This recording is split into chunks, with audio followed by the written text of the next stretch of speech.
So, as you know, to make this as efficient as possible, we asked everybody to write down their questions. To the extent there are duplicates or questions that are off the topics of today's event, they won't be asked. We will try and get to as many of them as possible.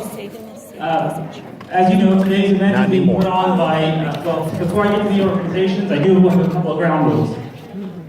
As we said, the questions are going to be written because there are a lot of you here. If you stand up and start talking, we're going to politely ask you to stop because we have limited time today. We want to make sure we get to as many questions as possible. If you have to be asked a second time to please stop talking, we are going to ask you to leave. This event is open to everybody, but because of the limited amount of time we have, we need to stick to the rules today, please. I'm here on behalf of ADC Orange County. ADC is the Arab American Anti-Discrimination Committee. We are an organization that is devoted to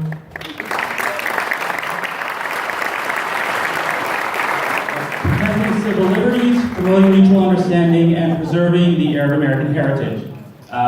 We have a national chapter that files amicus briefs with the Supreme Court on various subjects.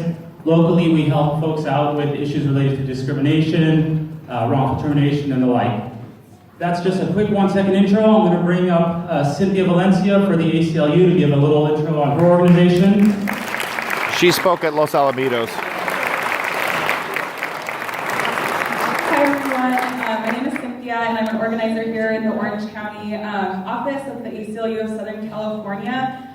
We are a civil rights and civil liberties organization. We cover plenty of different issues, LGBTQ rights, gender reproductive rights, First Amendment, immigration, criminal justice, lots of different issues. But regarding immigration in particular, as the ACLU, we recognize that the land that we are on it is not our native land. We are on Tonga land, and recognize that when we're talking about that it's not. So what is happening right now? We do have migration, but we also have people who have been here first, indigenous people. We have people that were brought to this country not by choice, and we have colonizers and settlers, and then we also have immigrants. And just to say, what we believe as the ACLU is the Constitution privileges no particular race, national origin, or religion. It also provides no basis for treating immigration policy as exempt from the constraints on government power that form the bedrock of our legal system. We recognize that all immigrants are people and therefore possess certain basic rights, including those protected by the U.S. Constitution and international human rights law, and including the right to refuge from persecution. So, we are a nonpartisan organization. We do not endorse any candidates and we don't endorse a political party, but we want to hear from our representatives who represent all of us, and that's why we're here today, to hear and learn from our representatives. Thank you. One announcement, I will request that you do not hold any signs up. You're blocking the view of the folks behind you. I'd appreciate it. You can hold it in front of you. To the extent you're holding it above your head, you're disrupting the people behind you, and that's unfair to them. They waited in line, they came and sat down. Please don't hold any signs up. I can't prevent you from having them, but I will ask you not to hold them up in the air.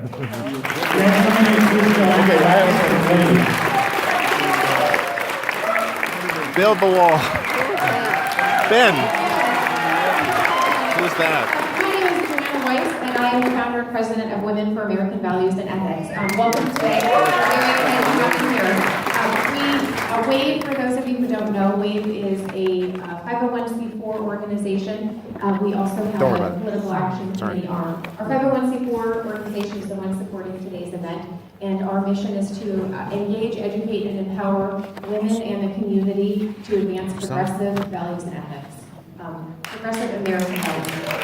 Progressive is not American. I have the honor today of introducing our moderator for this town hall, Durade Antone. Just to give you a little background about Durade, he is born of Iraqi descent. He served 10 years military intelligence with in the Army. He served 2 tours in the Persian Gulf War. He is an entrepreneur. He is a wonderful family man. His wife is joining us today. There's Harley Ruda. He is the proud father of 2 children who are both at UCI. One who plays baseball and one who is a law student over there. And so if I can please introduce Durade Antone.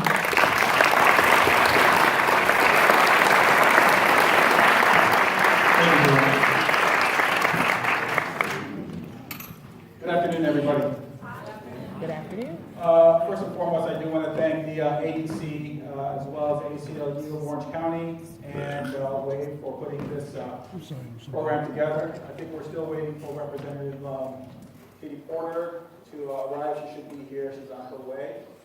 But in the meantime, I think what we'll do is we'll, as Salim said, put out a couple of ground rules. We have gathered a bunch of questions, obviously, from the audience, as well as pre-selected from the 3 groups. And just looking over a lot of these questions, a lot of these fall in the category that we've discussed. Sorry. Okay, thank you. We've asked each representative to briefly give opening remarks, and they will have approximately 2 to 3 minutes to answer each question. This is not an open mic session, as Salim mentioned before. What we have put this town hall together is for the sole purpose of getting the perspective of the representative where they stand on this difficult topic of discussion that I'm sure is going to lead us into the 2020 presidential election. So, in hoping that once we get their insight and where they stand on these issues, that we will open it up for discussion amongst ourselves and obviously reach some kind of a conclusion and civility and understanding of our position going forward. With that said, let me go ahead and introduce the 2 representatives. Congressman Harley Ruda represents the California 48th District. He unseated 15th-term incumbent Dana Rohrabacher.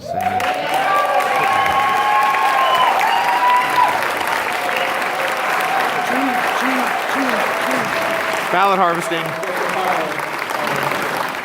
The committee assignments is U.S. House Committee Oversight and Reform, Subcommittee on Environment, he chairs that, Subcommittee on National Security.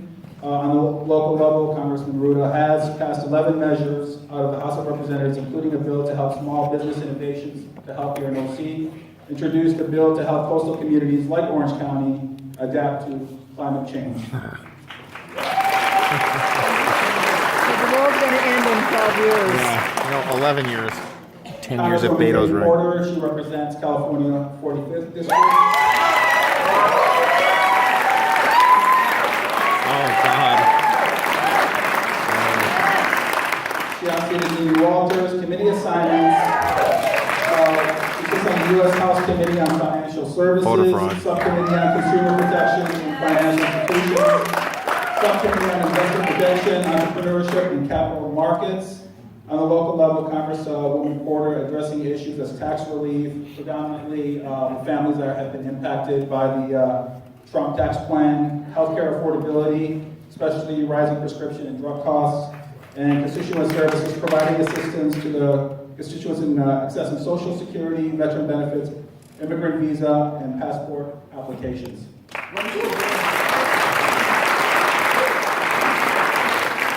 Since we're still waiting for Katie, we'll have Harley begin with his opening remark, and we'll have Representative Porter